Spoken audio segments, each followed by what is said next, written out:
सगळ्यांना नमस्कार. अस्सलाम वालेकुम.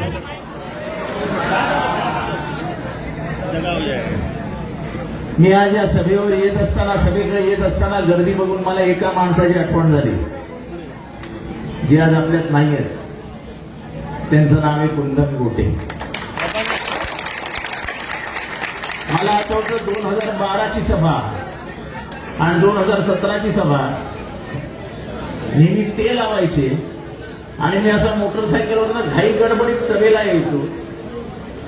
अशाच पद्धतीने भाषण करायचो. मी यायचो, ते भाषण करत असायचे, ते बाजूला व्हायचे, माझं भाषण सुरू व्हायचं आणि सभा समाप्त होती. त्या माणसाची आठवण काढल्याशिवाय आजची सभा सुरू होऊ शकत नाही.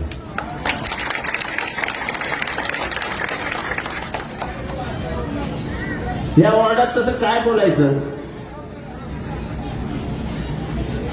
सरडा किती वेळा रंग बदलतो, और गिरगिट कितने बार अपना रंग बदलता है. उसका बाप ये वार्ड में रहता है. गिरगिट का अगर कोई बाप है तो वो ये वार्ड में रहता है. यानी औरतें जैसी साड़ी बदलती है ना, दोपहर को एक साड़ी, शाम को एक साड़ी, रात को तीसरी साड़ी, वैसे यहाँ का उम्मीदवार है वो साड़ियां बदलते रहता है. कितने रंग बदलता है. यानी बेशर्मी की अगर कोई हद है तो वो उम्मीदवार है. मैं उसका नाम नहीं लूंगा, लेकिन गद्दारी जिसके खून में है. और मैं इतना बता देना चाहता हूं कि उनमें से एक उम्मीदवार है, त्याच्यातला एक उमेदवार आहे ज्याच्यावर MRTPची केस आहे. तो या निवडणुकीच्या अर्जामध्ये वाचलाय, पण तो आयुष्यभर कधीही नगरसेवक होऊ शकत नाही. हायकोर्टात मी स्वतः जाऊन त्याची उमेदवारी वाचली.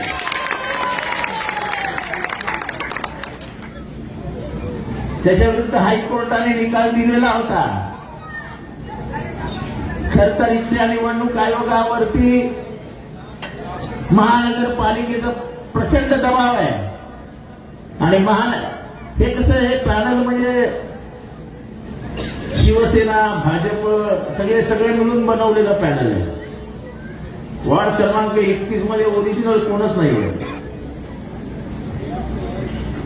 एक बाई आहे, ती आहे गोरेगावची,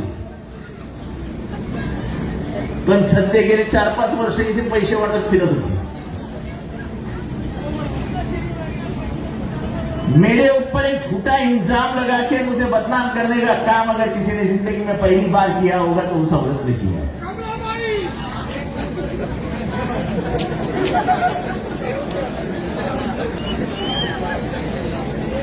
ये इतनी नाकाम, और जिसको बेशर्मी की हद कही जाए, ऐसा काम उस औरत ने किया. मैं उसके पास भी नहीं था, यानी मेरे ख्याल से मैं शायद इतना दूर था उससे, और मेरे ऊपर इल्जाम लगा दिया कि मैं उसको हाथ लगाने गया. क्या हद झाली बायकांची. लाजही वाटत नाही. आणि निवडणुकीला उभी राहते.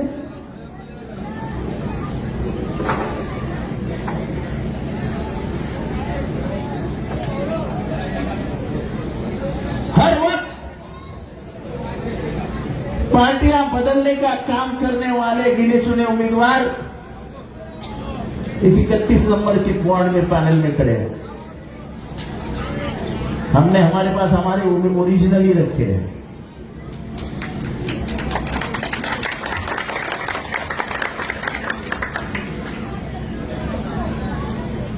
याद करिए वो दिन 2009 के पहले ये मुंबरा कैसा था.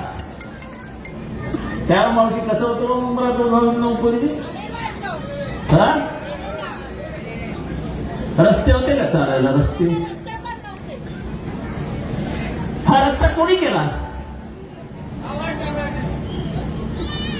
या संजय नगर मधल्या प्रत्येक कॉन्क्रीटच्या रस्त्या मागे जर कोणाचा मेहनत, कोणाचा रक्त आटलं असेल तर ते ह्या माणसाचं आटलं, ह्या माणसाचं.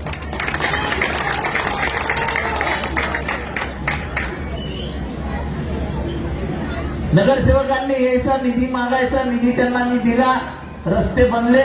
मी क्रेडिट घ्यायलाही आलो नाही आणि जे काम केलंय सांगायलाही आलो नाही. कारण का बदललेला मुंब्रा हा लोकांच्या नजरेसमोर होता.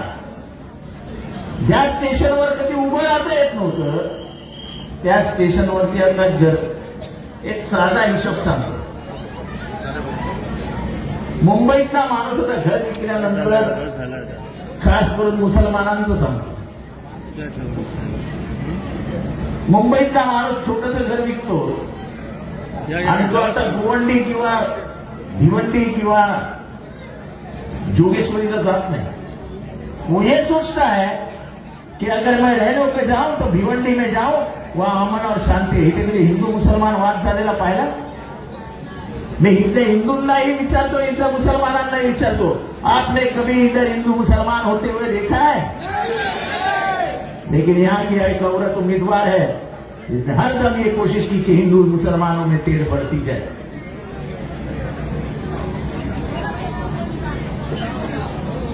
उसका रंग अलग है, उसका रूप अलग है. कभी कोई नगरसेवक ने यहां पे समस्याओं के ऊपर ध्यान दिया? ये हमारी बच्ची घर घर दौड़ती रही, लोगों तक पहुंचती रही, बच्चा पेट में था, फिर भी कभी ये नहीं सोचा उस हालात में भी वो लोगों तक जाती रही, पहुंचती रही और काम करती रही. काम का हुनर था, एक जोश था, और ऐसे ही उम्मीदवार को हमने इस चुनाव में लड़ाया है. पिछले बार मेरी गलती हुई कि सुधीर ने बराबर विकेट निकाल ली थी, एक की कोर्ट से विकेट गई थी. ये तो मेरी अक्ल मार खा गई थी कि कोर्ट से लेके सब खर्चा करके मैंने ही उस आदमी को बचाएगा, लेकिन वो इसके आगे बच नहीं सकता है. मैं आज खुली चुने तो ले रहा हूं, खुली चुनी चुनौती. ये बड़े चुनाव आयोग ने उसको माफ किया है, लेकिन मैं सुप्रीम कोर्ट तक जाके उसकी पॉलिटिकल जिंदगी खराब कर दूंगा.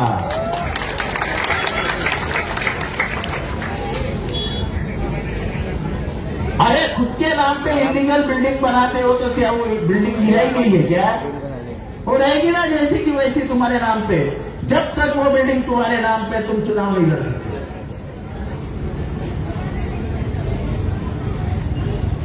तुम चुनाव नहीं लड़ सकते. कितने बार आए लोगों से मिलने हो? कितने बार वो आए तुमसे मिलने? उनसे तो शायद ज्यादा ये रोड पे मैं चलता हूं.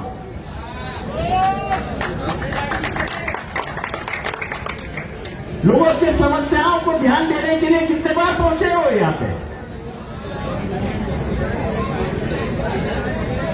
एक तो आदमी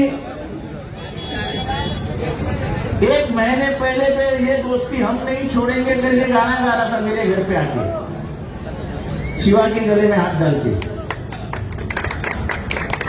कब रात को उसका मन पलटी होगा पता ही नहीं चला.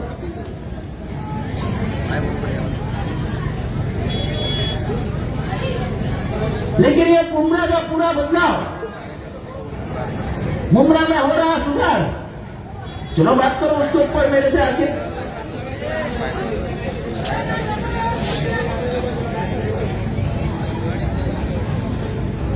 मुंब्रा में क्या किया, मुंब्रा में क्या किया? एमएम वैली का रास्ता, यहाँ के सब कंक्रीट रास्ते के ऊपर से आए क्या? आज जो थाने शहर में नहीं है, ऐसा कैंसर का अस्पताल आज हमारे मुंब्रा शहर में है, एमएम वैली रास्ते पे.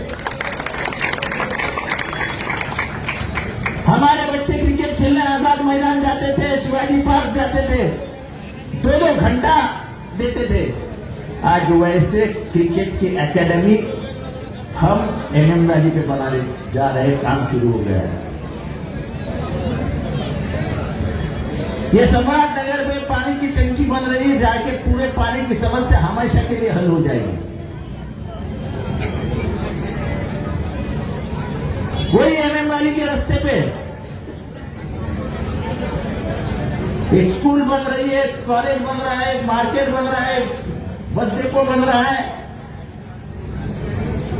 और जाओ, मैं खुली चुनौती देता हूं पत्रकारों को कि वो बोलेंगे तो ख्याली बुलाव है क्योंकि चुनाव आया है। जब काम शुरू हो गया जाके देखते हो, ये सब डेवलपमेंट नहीं है तो क्या है?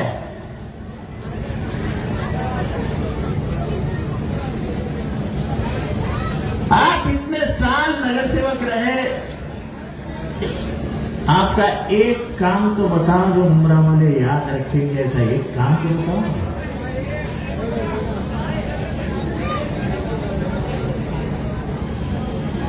ऐसे में 20 काम जिनके दिखाऊंगा जो मेरे मरने के बाद भी मुमरा वाले कभी नहीं भूलेंगे।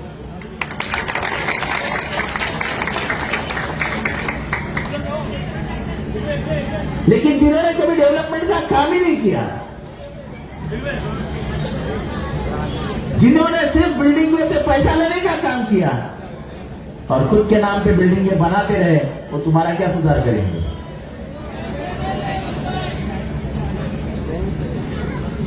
उनके घर में तो साड़ियां बदलने का ही काम चलता है। कल इसके कंधे पे हाथ तो परसों उसके कंधे पे हाथ।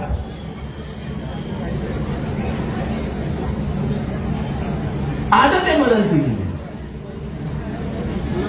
और उनके इस कारण से मुमरा के हालात वो बदल नहीं सकते। मुमरा के अगर हालात बदलने हैं, जो हमने तरक्की का दौर शुरू कर दिया है, वो तरक्की का दौर हमेशा कायम रखने के लिए ये 4 हाथ मेरे मजबूत करके मुझे दीजिए।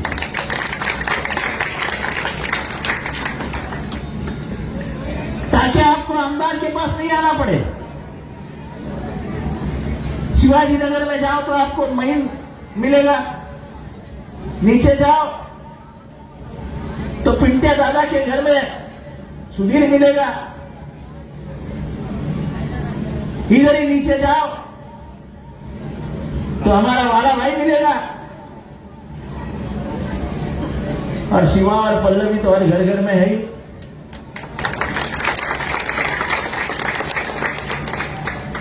तो एक ऐसी अच्छी टीम मैंने आपके हाथ में दी है।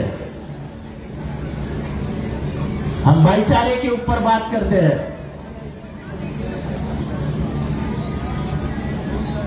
हम डेवलपमेंट के ऊपर बात करते हैं। आज तक हजारों करोड़ रुपया हमने यहां पे लाके लोगों को दिया है, लोगों के खीसे में नहीं दिया है, लेकिन यहां पे डेवलपमेंट में लगाया है। हमने ख्याली पुलाव नहीं दिए कि हम ये लाएंगे, हम वो करेंगे, हमने करके दिखाया है। क्यों फिरोज, कैसे थे गांव देवी में एक जमाने में पानी के हाल, और अब कैसे है तुम्हारे इधर पानी के हाल? अभी भी लाइन का काम चालू है। और जो पहली टंकी बनी थी वो किधर बनी थी फिरोज? गांव देवी में। आज गांव देवी के घर घर में नल है।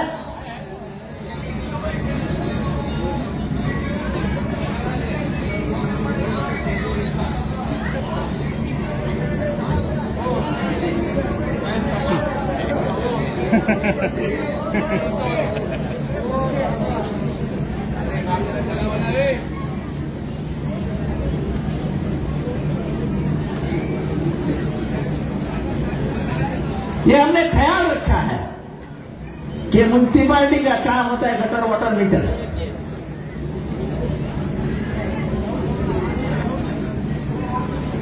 जब भी मुमरा में पानी जमा हो जाता है, रास्ते में कौन दिखता है? जो आज बड़ी बड़ी भूमिका लेके आपके सामने स्टेज से बात करते हैं, वो कभी आए क्या? वो रास्ते पे कभी दिखे क्या? जब भी मुंब्रा में मुसीबत का माहौल दिखा वो कभी आए क्या?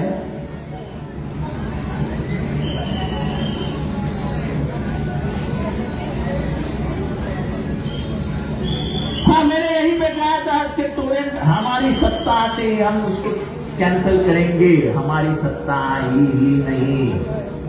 अब आप सत्ता में बैठे हो ना, आप बीजेपी के साथ हाथ मिला के सत्ता में बैठे हो ना,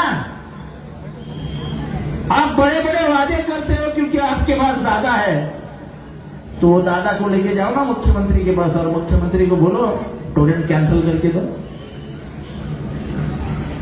झूठ क्यों बोलते हो? यहां का एक उम्मीदवार जो यहां का शाखा प्रमुख बना बैठा था, जिसने अब अपना चेहरा ढांक लिया है और घड़ी निशान पे खड़ा है, वो जिसको बाप मानता था वो तो मुख्यमंत्री था इस राज्य का।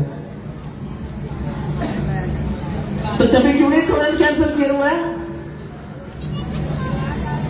एकनाथ शिंदे मुख्यमंत्री था ना, एक सही से वो टोरेंट उड़ा सकता था, क्यों नहीं उड़ाया? और टोरेंट हमने नहीं लाया, 2017 में टोरेंट देवेंद्र फडणवीस ने लाया। हमने तभी भी लड़ाई लड़ी और हम अभी भी लड़ाई लड़ रहे हैं, लेकिन कैंसिल करने का काम बीजेपी खड़ी और शिवसेना के हाथ में है। चोर चोरी कर रहा है, दिख रहा है, लेकिन चोर को छोड़ के हमारे ऊपर निजाम लगा। हम तो ऐसे गालियां खाने के लिए पैदा हुए। कोई भाषण में बोलता है जितेंद्र आवाड़ को नंगा कर देंगे। अरे ये कोई भाषा है?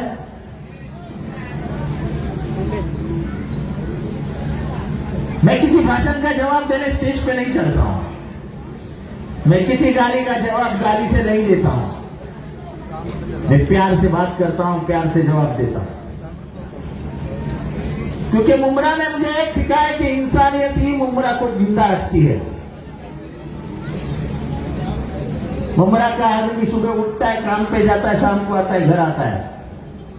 इसलिए मुंब्रा के बदलते हुए हालात सबसे ज्यादा अगर किसी को मालूम है तो उस काम करने वाले आदमी को मालूम है। क्योंकि एक जमाने का गंदा स्टेशन उसने देखा है और एक जमाने में इसी रास्ते से जब वो पहाड़ पे चल के जाता था तो नीचे के पत्थर उसको आज भी याद आते होंगे कि ये पत्थर थे, अब मैं सीधे चल के अपने घर जाता हूं।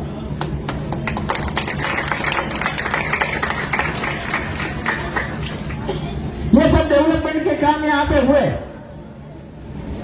एक जमाने में मुंब्र्याला घर किती विकलं जायचं? संजय नगर मध्ये झोपडीची किंमत काय होती? लाख 2 लाख। आज क्या है? म्हणजे 2 लाखाची झोपडी आता 25 आणि 30 लाखाला विकली जाते। म्हणजे याचा अर्थ काहीतरी फरक मुंब्र्यात झाला की नाही झाला? झाला की नाही झाला? अहो जरा जोरात बोला की मला पण ऐकायचं। घराच्या किमती अशाच वाढत नसतात। जोपर्यंत आजूबाजूचा परिसर सुंदर होत नाही, व्यवस्थित होत नाही, तोपर्यंत घराच्या किमती वाढत नाही। आज 2 लाखाला घेत, मी नाही बोलते, हेच बोलतोय, म्हणजे त्या झोपडीत राहणारे लोकच सांगतायत। जर 2 लाखाची झोपडी 25 लाखाला विकली जात असेल तो इसके बाद झोपड़ी बेचने के बाद जैसे तुम्हारे इधर रिवाज है कि एक इलीगल बिल्डिंग बनेगी तो दादा को कुछ देना पड़ता है, वैसे इस दादा को भी झोपड़ी बेचने के बाद थोड़ा दिया करो। हालांकि मैं कभी किसी से कुछ देता नहीं, लेकिन यहां दादा भाई की आदत है ना कि कुछ भी करो तो दादा को प्रसाद दो। ये दादा को प्रसाद देने का बंद करने का है और इसलिए दादा को घर भेजना है। ये मेरे लिए नहीं बोल रहा हूं, मेरे को कोई फर्क नहीं गिरता है। ऐसे कितने दादा आए और चले गए मेरी जिंदगी में।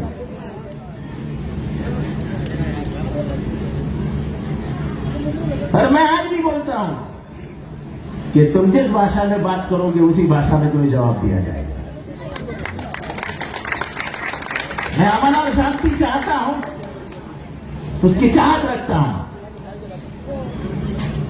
लेकिन अगर भिड़ने की कोशिश करोगे तो तुम्हारा माफ होगा।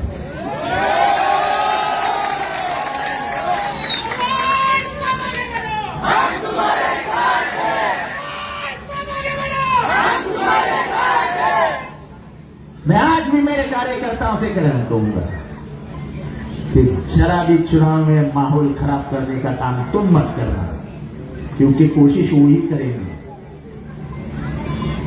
क्योंकि उनको पूरा मुमरा में नजर आ रहा है कि लोग वोट कैसा करते हैं। ये ऐसा ही गंदा माहौल, दादागिरी वाला माहौल उन्होंने विधानसभा के चुनाव में किया था। पत्रकार भी बोल रहे थे चुनाव बहुत मुश्किल है, हमारे साथ बहुत मुश्किल है। सब पत्रकार मुझे आके बोलते थे फार अवघड आहे आम्हाला सर, फार अवघड आहे। मला पण वाटायचं फार अवघड आहे। आणि जेव्हा निवडणुकीच्या पेट्या उघडल्या काय चालू झाली कळलीच नाही। म्हणजे एका कोटीत 1000 वोट होते, तर समोरच्याला 40, मला 960, समोरच्याला 35, मला 975। लोक बोलून दाखवत नाही, लोक करून दाखवतात। त्यांना लोकांना तोंडावर वाईटपणा घ्यायचा नसतो। लोक मला फोन करून सांगतात साहब ज्यादा ध्यान मत देना, दादा आया पुराना संबंध है, हम बात कर लेंगे, लेकिन वोट आपको ही देंगे।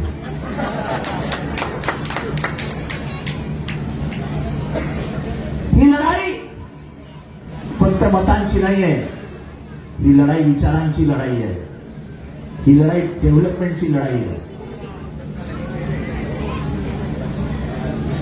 एक स्वतःचं काम आहे, स्वतःच्या घराखालचा रस्ता आत्ता बनला आत्ता। काय रे कोळीवाड्यामध्ये किती रस्ते बनले रे? कुठे गेले कोळीवाड्याचा प्रॉब्लेम? वरती आहे कोळीवाड्यातले अजून किती रस्ते बनायचे रे?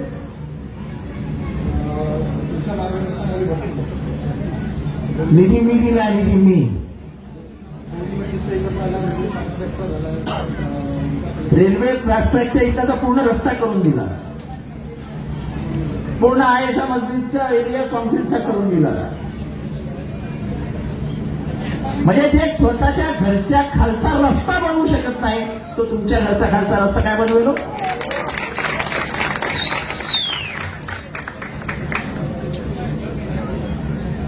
आणि एका घरातल्या किती माणसांनी फॉर्म भरावं? यानी कितना डर का माहौल था कि मेरा फॉर्म जाएगा कि इसका फॉर्म जाएगा कि इसका फॉर्म जाएगा। अरे कम से कम इतनी तो शर्म रखो, टोरेंट का बिल तो भरा करो। अरे गरीब आदमी टोरेंट का बिल भरता है और तुम तुम्हारे घर में डायरेक्ट लाइट शुरू कर सकते हो, और टोरेंट वाले डर के मारे तुम्हारे घर पे नहीं आते, लेकिन घरों के घर गरीबों के घर पे जाते, और इसलिए टोरेंट के खिलाफ तुम कभी नहीं बात करो। क्योंकि डायरेक्ट लाइट तुम्हारे घर पे चलती है, दूसरे के घर पे नहीं चलती।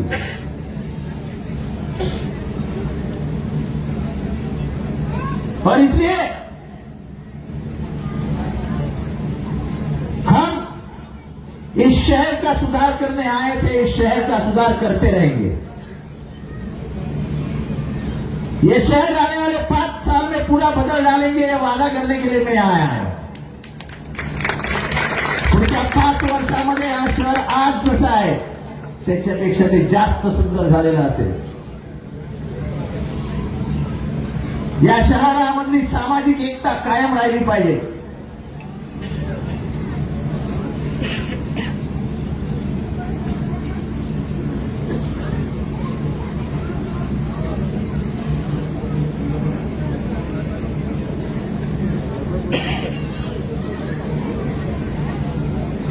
या शहराकडे अजून लक्ष देण्याची गरज आहे।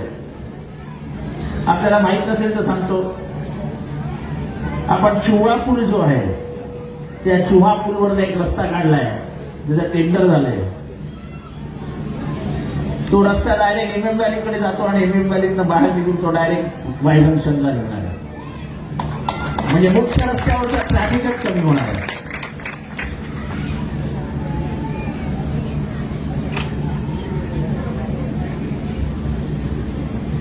हॉकर्स ही समस्या सार्वत्रिक आहे. हॉकर्स कोठे बाहेरची लोक जात नाही, आपल्याच शहरातली लोक हॉकर्सकडे जातात. वाईट वाटून घेऊ नका माझ्या महिला भगिनींनी. पण मला आठवतं की माझी आई मच्छी, मटण आणि भाजी आणण्यासाठी 3 ते 4 किलोमीटर चालत बाजारात जायची. दर रविवारी नवरा बायको दोघं बाजार करायला जायचे आणि आठवडाभराची लिंबू, मिरची, कोथिंबीर घेऊन यायची. आता जातात काय नवरा बायको कधी गेलेत का पिशवी हातात घेऊन बाजारामध्ये? त्या बायकोला माहिती आहे बाहेर पडले की समोरच बसलाय कोथिंबीरवाला, लिंबूवाला, त्याच्याकडनं घेतली चटणीवरती. चालायची सवयच नाही. आणि मग तरुण वयातच गुडघ्याचा आजार, पाठीचा आजार, कमरेचा आजार, त्यांना चालायची सवयच नाही.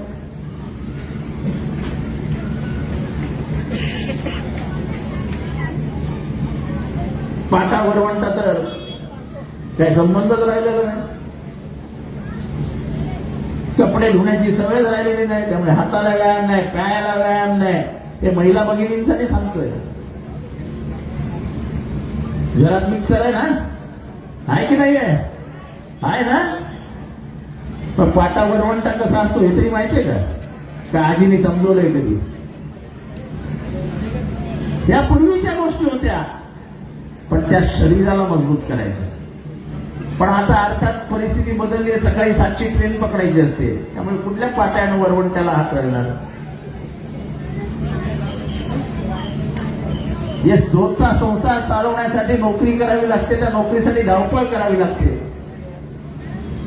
मला आठवतं जेव्हा मी आलो, तुमच्याच वॉर्डात ना, मेक तुमच्या वॉर्डात आहे ना.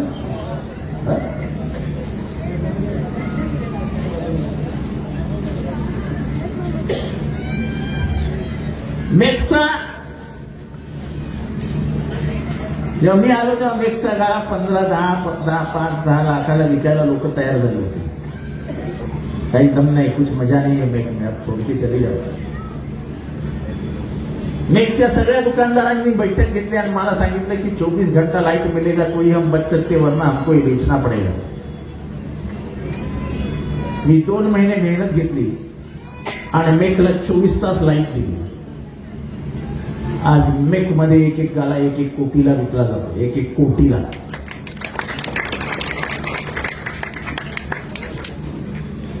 आज मेक मध्ये कमीत कमी 5 ते 6 हजार लोक कामाला आहेत. आणि ते सगळे कोण आहेत? तर त्याच्यातले अर्धे अधिक लोक हे मुंबईत राहणार आहेत. खरं तर मुंबऱ्यामध्ये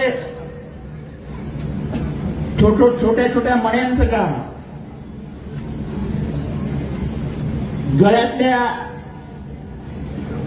ते चेन, नेकलेस, म्हणजे ते ज्वेलरीचं काम, हे छोटा उद्योग या मोहऱ्यामध्ये खूप चालतो. मोतीचं काम आणि ते वाढवण्याचं काम आपल्याला केलं पाहिजे. कुठली तरी शासकीय योजना आणून प्रत्येकाच्या घरगुती कामात आपण त्यांना सहकार्य केलं पाहिजे. ते करण्याचं काम आम्ही करत होतो आणि ते याच्यापुढे करत राहू.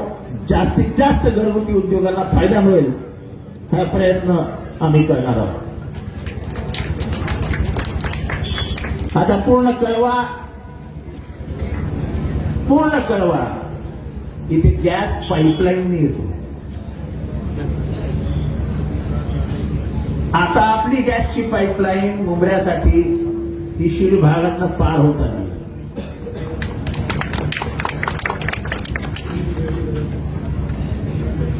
ते गॅसचे पाईप लावण्याचं काम कवशाच्या काही इमारतींमध्ये सुदृढ झालेलं आहे. त्या गॅसला जे पिवळे पाईप लावतात माहिती आहे, त्याच्यातनं गॅस वरती चालतो. पुढच्या 5 वर्षांमध्ये मुंबऱ्यामध्ये पूर्ण पद्धतीने तुमच्या घरात गॅसची पाईपलाईन आलेली असेल, तुमचा सिलेंडरचा खर्च कमी झाला. आता तुम्ही म्हणाले काय बोलतायत, पत्रकार आहे ते मला माहिती आहे ते काय करणार आहे. जितेंद्र आव्हाड की पोल खोल कहाँ है गैस की पाइपलाइन, जब ओएवन नूरी में अभी लग गए गैस की छोटे छोटे लाइन, और महानगर वाले गए गैस को पूछो कि तुम्हारी पाइपलाइन कहां तक पहुंची. गॅस असा येत नाही, मोठ्या पाईपलाईन मधनं तो एका कोपऱ्यापर्यंत आणला जातो आणि नंतर त्याच्यातनं छोटे लाईन काढून तो मार्गस्थ केला जातो. जसं पाण्याचं आहे की पाण्याची मोठी पाईपलाईन ठाण्यातनं येते, या रेतीबंदर पर्यंत येते, रेतीबंदर नंतर ती पसरवली जाते आणि तुमच्या ह्या भागाला पाणी दिलं जातं. त्याच पद्धतीने गॅसचं आहे. मी काय वचननामा वगैरे वाचलेला नाही, बघून आलेलो नाही. जे काही इथे ते तुमच्या समोर बोलतोय, मी बोलताना कुठलाही अभ्यास करून आलेला नसतो. काम केलेलं आहे त्या कामचं काम माणसाला काही वाचण्याची गरज वाटत नाही. हा यांचं वचन आहे नाम आहे. मला वाटतं की थोडंसं शंकर मंदिर ट्रस्टवाल्यांशी बोलून तिथे एक सुंदर बगीचा करण्याची गरज आहे.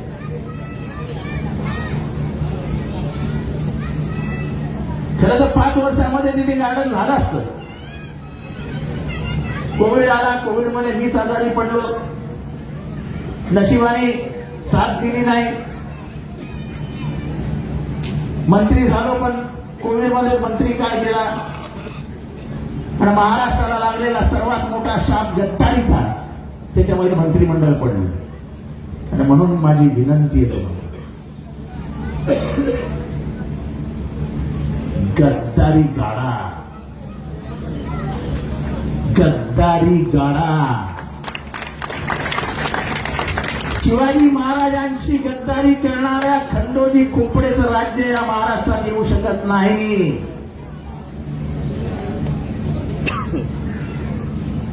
शिवाजी महाराजांशी गद्दारी करणाऱ्या सूर्याजी पिसाळचा इतिहास लिहिला जात नाही. इतिहास लिहिला जातो तो मदारी मेहतरचा, ज्याने जीवाची पर्वा न करता शिवाजी महाराजांचा जीव वाचवला. इतिहास लिहिला जातो तो जीवा महालाचा, ज्याने वाण आपल्या अंगावर घेतला आणि शिवाजी महाराजांचे जीव वाचवले. हे शिवरायांचं राज्य आहे, हे गद्दारी विरुद्ध उभं राहिलंच पाहिजे. ये गद्दारों की अपनी जगह दिखाओ. कह दो इनसे कि हम ईमान वाले हैं, सब कुछ हो सकता है लेकिन हमारा ईमान खरीदा जा नहीं सकता. आता 4 दिवस राहिले, आता भाव करेल. भाव चालू झाला. भाव घराघरात येतील 1000, 2000, 1000, 2000. नाही, दारू तर काय ते दादाची खायची आहे. पण मी मागच्या वेळेस 2017लाही समजून गेलो आणि आजही समजून झालो. चला असं समजूया, तुम्हाला 1000 रुपये मिळाले, 1 वोट 1000. आता लक्ष द्या, सगळ्या महिलांना, खास करून महिलांना सांगा, 1 मत किती रुपये? 1000. 1 मत तुम्ही किती वर्षासाठी देता? 5 वर्षासाठी. बरोबर आहे? 1 मत जेव्हा तुम्ही 5 वर्षासाठी घेता आणि 1000 रुपये घेता, तेव्हा वर्षासाठी किती घेता? 200 रुपये. 200. बरोबर आहे? हिशोब चुकत असेल तर महिलांना हिशोब व्यवस्थित करतो. किती घेता? 200 रुपये. म्हणजे 6 महिन्यासाठी किती घेता? 100 रुपये. 6 महिन्यासाठी 100 रुपये घेतले तर 3 महिन्यासाठी किती घेता? 50 रुपये. 3 महिन्यासाठी 50 रुपये घेतले तर एका महिन्यासाठी फक्त 15 रुपये घेता. 15. एका महिन्यासाठी 15 रुपये घेणार असाल तर दिवसाला फक्त 20 पैसे पडतात. 20 पैसे बाबासाहेब आंबेडकरांनी दिलेलं मत तुम्ही 20 पैशाला विकता. 20 पैशाला.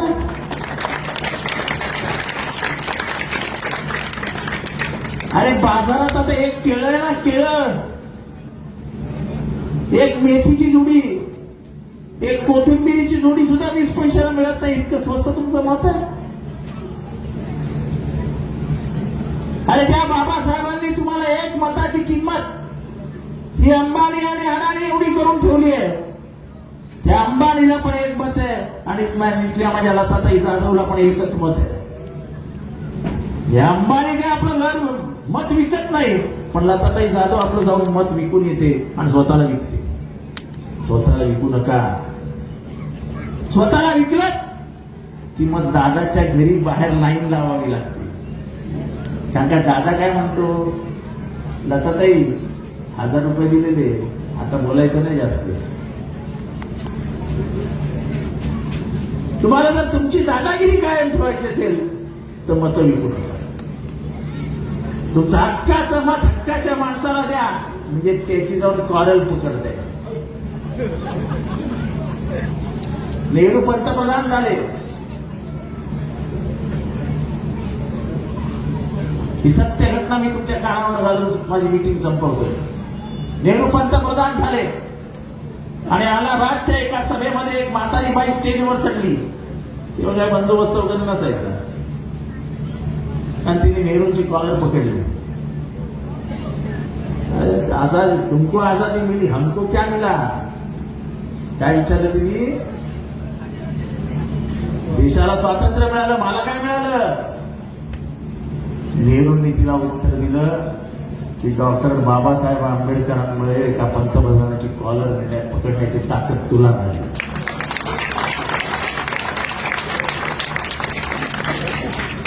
या देशाचं संविधान बदलण्याचं काम केलं जात आहे. या देशामध्ये हिंदू मुसलमानांचा वाद निर्माण केल्याचा प्रयत्न केला जातोय. या घड्याळ निशाणीवर निवडून आलेली माणसं सरळ सरळ हिंदू मुसलमान करतायत. आपल्याकडे हिंदू पण बसलेत आणि मुसलमान पण बसलेत. आपल्याकडे पदर घेतात की नाही डोक्यावरनं? मैं हिंदू स्त्रियांना, मेरी बहन यहाँ पे खड़ी है, गांव में घूंघट लेती हो कि नहीं? लेती हो ना? किसी पराई मर्द के सामने जाते वक्त अपना घूंघट हटाती हो? घर से बाहर जाती हो तो घूंघट हटाती हो? और समझो किसी ने आपके घूंघट को हाथ लगा दिया तो उसके कान के नीचे यही सुनना चाहता है। नीतीश कुमार नाम का एक मुख्यमंत्री जो बीजेपी के समर्थन पे ऊपर मुख्यमंत्री बना है, वो हमारे पर्दानशीन औरत को देखता है, उसके नजदीक जाता है और उसका ऐसे पर्दा उठा देता है। आप हिंदू हो या मुसलमान, किसी पर्दानशीन औरत का पर्दे को हाथ लगाना मुनासिब है? मैं हिंदू औरत से पूछ रहा हूं, मुनासिब है? घूंघट और पर्दे में कोई अंतर नहीं है। ये हमारे भारत की संस्कृति है। वो जो हम चेहरा ढकते हैं वो स्त्री लज्जा सुरक्षित रखने के लिए करते हैं और वो मर्दों के सामने नहीं। आप हिंदू है, आपले मराठी बायका पण असतील ना? गावामध्ये पदर घेतो ना डोक्यावरनं, ते गावामध्ये बाजारात गेल्यावर बाई असो नाही तर पुरुष सगळ्यांसमोर आपला पदर कायमच असतो. आपल्या पदराला कोणी हात घातलेला चालेल काय? हात तोडून हातात घेऊ, पदराला हात घालायची तर असं म्हणतो ना आपण.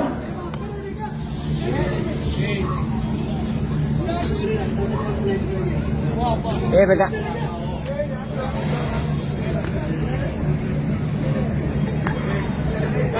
ते कोणाला जाताना अडवू नका, त्यांना व्यवस्थित बाहेर जाऊ नका, कुठेही धक्का बिक्का लागू देऊ नका. एक मुख्यमंत्री एक पर्दानशीन औरत के पर्दे को हाथ लगाता और बेशरम जैसे बीजेपी वाले पूछते हैं क्या हो गया, चेहरे को इधर हाथ लगाया? ये भारत का संस्कार और संस्कृति में नहीं चल सकता है। यहां पे इज्तिमा होता है, यहीं पे जो उम्मीदवार खड़ी है उसने गंदे लफ्जों में कहा था कि जहां पे इज्तिमा होता है वहां की जमीन हड़पने का काम यहां के मौलाना करते हैं। कोई मौलाना जमीन भड़कने का काम नहीं करता। पते इज्तिमा का मतलब क्या है? हमारे यहां सत्संग होता है, लाखों की संख्या में हिंदू आते हैं और सत्संग सुनते हैं, पर वो जब नमस्कार ओम ये जो आवाज निकलती है उससे पूरे संसार को ताकत मिलती है, उससे पूरे संसार को आशीर्वाद मिलता है। यही काम इज्तिमा में होता है। जब दुआएं पड़ी जाती है जमीन पे तो वो जमीन पाक हो जाती है, वो शहर पाक हो जाता है। इसका सबसे बड़ा उदाहरण क्या है? इसका सबसे बड़ा उदाहरण है बीकेसी। आपल्या हिंदू महिलांना पण सांगतो, मराठी लोक बसलेले आहेत तिथे। आपला बीकेसी नाम का जो एरिया था, बांद्रा कुर्ला कॉम्प्लेक्स, एक जमाने में सिर्फ कीचड़ हुआ करता था, कीचड़। एक जमाने में वहां मिट्टी डाल के इस्तेमाल किया गया, दुआएं पड़ी गई। आज देश में सबसे महंगी जमीन कहां पे है? उस जगह की नाम पूछो तो उस जगह का नाम है बीकेसी।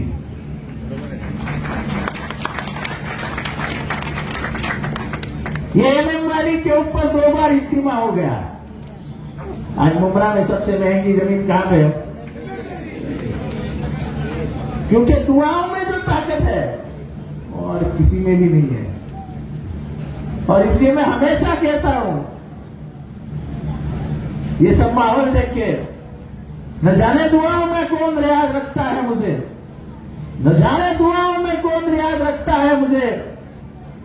मैं जब भी डूब जाता हूं दरिया उछाल देता है।